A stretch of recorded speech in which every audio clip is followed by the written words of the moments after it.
Karena itu siapapun orangnya, mau jadi turunan siapapun, jangan sampai meninggalkan takwa.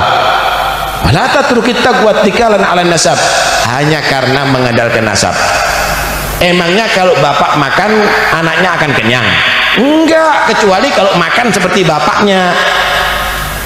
Emangnya kalau bapaknya minum anaknya berarti akan segar semuanya? Enggak bisa, harus minum seperti bapaknya. Emangnya kalau bapaknya alim anaknya pasti alim? Enggak bisa, kecuali belajar seperti bapaknya. Emangnya kalau bapaknya wali anaknya pasti wali? Enggak bisa, kecuali kalau dia meneruskan istiqomahnya seperti bapaknya. Karena itu jangan pernah mengandalkan nasab meninggalkan takwa. Bukti bagaimana seorang Salman Al-Farisi yang dia bukan Arab diangkat derajatnya oleh Allah karena keislamannya. Islamnya kuat, takwanya, mahabbahnya. Tapi bagaimana seorang yang nasabnya sambung dengan Nabi Abu Lahab, pamannya Rasulullah, maka dia menjadi orang yang terlaknat. Kemarin katanya utusan khusus Presiden bidang generasi muda yaitu artis Raffi Ahmad mendatangi Rizik Syihab dan katanya minta nasihat. Ini komentar saya, ya, dasar monyet loh, apa kamu nggak paham Raffi siapa Rizik Syihab? Rizik Syihab itu kan imam besar FPI. FPI itu Gus Dur bilang organisasi bajingan, berarti Rizik itu imam besar bajingan. Sudah. Mengapa dibilang begitu? Ya karena semua gerakannya bikin kacau negara. Dia mencita-citakan apa khilafah Islamnya di Indonesia. Dia mencita-citakan syariat Islam bagi Indonesia. Dia mendukung ISIS, organisasi teroris internasional. Sekaligus dia ditengarai bonekanya intelijen barat untuk mengacau Indonesia. Anak buahnya sampai hari ini kelakuannya bisa dilihat. Saya misalnya ya, salah satu contoh itu misalnya saya diundang di Malang aja, dihadang anak buah Rizik itu. Setiap saya diundang, dihadang, misalnya gitu salah satu. Jadi Rizik Syihab itu bagi saya adalah Syekhul Akbar untuk bidang caci maki dan perusakan generasi muda serta radikalisasi generasi muda. Kalau kamu Raffi Ahmad sudah diberi kehormatan Pak Prabowo sebagai utusan khusus generasi muda, kamu datangi Rizik, tanya kamu minta nasihat. Ya ini mencoreng Pak Prabowo. Aneh aja saya melihat ini. Begitu kuat kehendak Prabowo untuk menegakkan Pancasila, Bhinneka Tunggal Ika, NKRI, Undang-Undang Dasar 45. Tapi kok ya satu dua oknum di sekitar beliau ini kok kelakuannya kayak monyet seperti Raffi Ahmad. Kemarin si Miftah, kemarin siapa lagi? Saya cuma kasihan aja sama Pak Prabowo. Kalau kelakuannya kayak begini. Kalau kemarin juga dipersoalkan juga kan istrinya si Raffi yang di Singapura yang norak itu, juga bisnisnya Raffi Ahmad yang tiba-tiba meledak itu. Banyak orang yang curiga itu bagian dari money laundering. Kemarin juga mau bikin bisnis di Mengito yang diprotes oleh masyarakat karena merusak lingkungan, meskipun dia akhirnya mundurkan diri. Jadi kelakuan-kelakuan monyet seperti ini harusnya dihentikan lah. Kasihan Presiden, kasihan rakyat Indonesia, kasihan juga yang selama ini sudah mencurahkan pikiran, tenaga, mempertaruhkan nyawa untuk menjaga bangsa ini dari diobok-obok intelijen luar dalam bentuk diradikalisasikan, diterorkan, seperti yang dilakukan oleh teman-teman Densus 88 dan BNPT. Ya kamu kalau bodoh itu ya bertanya lagi, Raffi. Saya kalau goblok itu yang memalukan gitu. Terkenal, populer, kalau pekok ya seperti ini. Khususnya Al-Habib Mustafa bin Muhammad bin Tahir Ba'bud dan Al-Habib Zain Muhammad bin Tahir Ba'bud, serta para ahfad dan asbad Al-Habib Muhammad bin Tahir Ba'bud, tokoh-tokoh agama, para asatidzah Al-Habib Quraish bin Qasim Baharun, Habib Abu Bakar, Maula Khailah, Al-Aba, orang-orang tua kita, Al-Habib Abdul Qadir bin Husain Al-Haddad, Al-Khir Habib Tahir Husain Muhammad bin Tahir Al-Haddad, pejabat pemerintah yang hadir, baik yang sipil, Polri atau TNI yang kami hormati, hadirin dan hadirat yang dirahmati oleh Allah Subhanahu wa taala, para maling dan malingat, pencopet dan pencopet yang hadir, mudah-mudahan diberikan hidayah oleh Allah. Ada aja yang hadir ya. Nah kalau mau nyopet jangan di sini, pasar malam lah. Masa acara khol nyopet ini? Sayang ya. Nah, datang ke sini cari berkah untuk tobat, begitu. Jangan cari sini cari HP. Ya. Jangan nyopet, kasihan diri Anda ya. Ingin datang orang-orang baik ini, orang-orang soleh ya. Jangan mengganggu mereka. Nah, niati tobat datang ke sini. Karena itu hati-hati Pak, barang-barangnya. Ini kadang-kadang pakai serban ini yang nyopet ini. Pak nggak kelihatan ini, hati-hati. Itu biasanya yang melakukan berdesak-desaan itu mereka sudah mengatur strateginya ini. Ya, wah ini Habibnya kok tahu cara nyopet ini. Ilham. Hadirin sekalian dirahmati Allah Subhanahu wa taala. Ada satu hadis Nabi sallallahu alaihi wasallam yang perlu kita renungi. Dan Nabi itu utiya jawami'al kalim. Kalimatnya itu pendek beliau itu, tapi maknanya luas.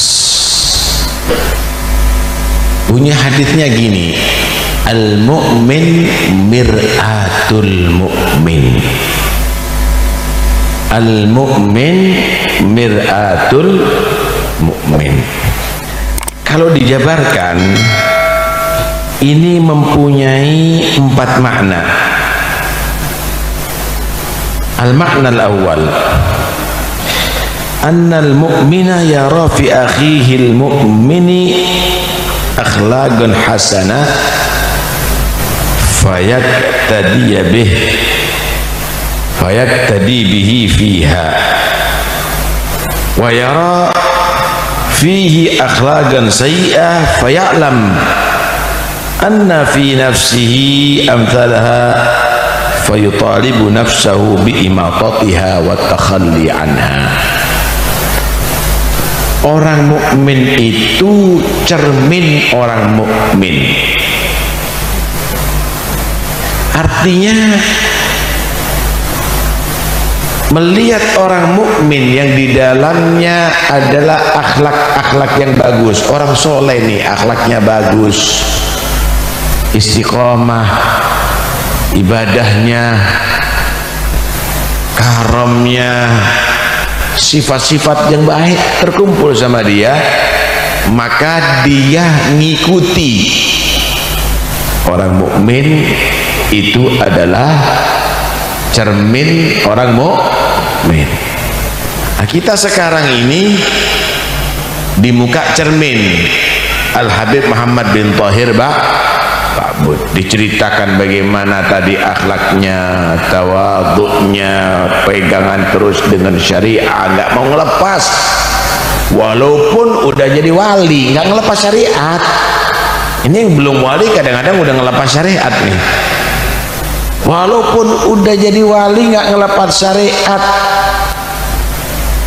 Ta'zimnya kepada Nabi Muhammad sallallahu alaihi wasallam, maka tergerak untuk mengikuti. Atau melihat orang mukmin kok akhlaknya ada nggak bagus, ini kok omongannya selalu muji-muji diri ya, ini kok sombong ya, ini kok meremehkan yang lainnya ya. Dilihat, iya aku masih begitu akhlaknya, aku masih seperti begitu, maka berusaha untuk menghilangkan sifat-sifat itu daripada dirinya. Ini al-mu'min mir'atul mu'min. Saudara, ketika manusia ada di hadapan kaca, maka akan kelihatan kok, akan kelihatan siapa diri kita. Loh, matanya kok kotor, jangan dibiarkan, bersihkan. Oh, giginya kok kuning, ya sikat, disikat. Oh, rambutnya kok nggak rapi, ya disisir. Begitulah kalau melihat orang-orang muslim yang ada. Lihat, kok banyak yang nggak sholat Jum'ah nih orang ya, kok banyak yang meninggalkan bacaan Quran ya. Itu cerminan berarti kamu dakwahnya masih kurang. Itu adalah gambaran bahwa yang punya ilmu masih kurang bermasyarakat dan belum mengajarkan hal-hal yang penting kepada mereka. Orang mukmin yang jadi pejabat melihat misalnya kok banyak gembel ya, kok banyak pemuda yang mabuk-mabuk ya, bertato, kemudian rambut berwarna-warni. Itu gambaran kamu yang jadi pejabat, wahai orang mukmin, itu gambaran bahwa kamu masih kurang bagaimana menyalurkan dana sosial kepada mereka sehingga mereka masih dalam keadaan miskin. Ini sebetulnya adalah cerminan, Pak, cerminan. Nih di majelis ini kok banyak maling ya, ini juga cerminan. Berarti pertama, banyak yang tidak menjaga harta-hartanya yang ada di pada dirinya. Mari ngono, hati-hatiin HP-mu, dompetmu. Kedua, mungkin nasihat-nasihatnya yang menyentuh kepada mereka untuk dia bertobat kurang. Disinilah al-mu'min mir'atul mu'min. Makna yang kedua, annal mu'min yara fi akhil mu'min aiban fa ya'muruhu bi imatatih wa yutalibuhu bi izalatih fa yakunu lahu kal mir'ah. Kalau tadi kamu itu bercermin kepada kaca orang mukmin yang lain, sekarang kamu jadilah kamu itu cermin bagi orang lain. Orang lain melihat kepada kamu, melihat ada aib sama dia, orang lain melihat ada aib, maka kamu ajari mereka, jangan kamu berbuat begitu, begini loh caranya, begini loh caranya, kamu itu sholatnya keliru, begini loh yang benar, kamu itu adalah cara dakwanya begitu tidak baik, begini loh uslubnya. ajari itu semuanya setiap orang mukmin untuk menjadi kesempurnaan. Yang berpengalaman memperhatikan yang belum berpengalaman, yang dokter memperhatikan yang sakit, yang kaya memperhatikan yang miskin. Begitulah al mukmin mir'atul mukmin, nggak sendiri-sendiri, nggak sendiri-sendiri. Yang ketiga, al-mu'min yaral mu'minin fayatajallawna lahu bihasabi ma fi batinihi min khair aw syarr. Orang mukmin itu menilai orang mukmin sesuai dengan yang ada di batinnya. Kalau di batinnya baik, orangnya baik, maka dia akan husnudzon sama orang-orang mukmin nih. Tapi kalau sudah di batinnya itu jelek, maka dia menganggap orang mukmin ini jelek. Oh, nggak usah dipercaya. Walaupun sholat ada di masjid, walaupun dia baca Quran, jangan dipercaya. Ini menunjukkan batinnya dia adalah jelek. Kenapa? Memandang orang mukmin jelek, sama dengan kaca yang buruk. Pak, kalau pakai kacamata hitam, itu kelihatan orang semuanya gelap, bukan karena saat gelap, bukan karena warnanya orang itu hitam, tapi karena memang dia pakai kacamata yang hitam. Tapi kalau pakai kacamata yang bening, maka semuanya akan kelihatan bening. Itulah orang mukmin memandang orang mukmin. Kalau hatinya kotor, dia akan menganggap orang yang di hadapannya kotor. Kalau hatinya baik, dia akan berhusnudzon kepada orang yang ada di hadapannya. Dan ini husnudzon penting. Khoslatani laisa fawqahuma khairun minhuma. Ada dua perkara, tidak ada yang lebih utama, lebih baik daripada dua perkara. Husnudzan billah wa husnun bi ibadillah. Husnudzan terhadap Allah, prasangka baik terhadap Tuhan, dan prasangka baik terhadap hamba-hamba Allah. Wa khaslatani laisa ba'dahuma syarrun minhuma. Ada dua perkara yang tidak ada yang lebih jelek daripada dua perkara ini. Su'udzan billah wa su'udzan bi ibadillah. Berprasangka buruk terhadap hamba Allah dan terhadap Allah, berprasangka buruk terhadap Allah dan berprasangka buruk terhadap hamba Allah. Yang berikutnya, hatul mukmin. Orang mukmin itu adalah mir'atul mu'min. Al-mu'min yang kedua Allah, mir'atul haq, cermin daripada Tuhannya Allah subhanahu wa ta'ala. Artinya galbu mahallu tajallillah. Hatinya orang mukmin itu adalah cerminan daripada Tuhannya Allah. Saudara, kalau orang menjadi sekelas Habib Muhammad Ba'bud nih, sekelas Syekh Abdul Qadir Jailani, sekelas Faqihil Muqaddam, sekelas Wali Songo, sekelas Kiai-Kiai Al-Arifin Billah, hati mereka itu mahallu tajallillah. Mereka ridho hatinya, berarti yang dipandang, yang didengar diridhoi oleh Allah. Mereka benci, mereka sakit hati,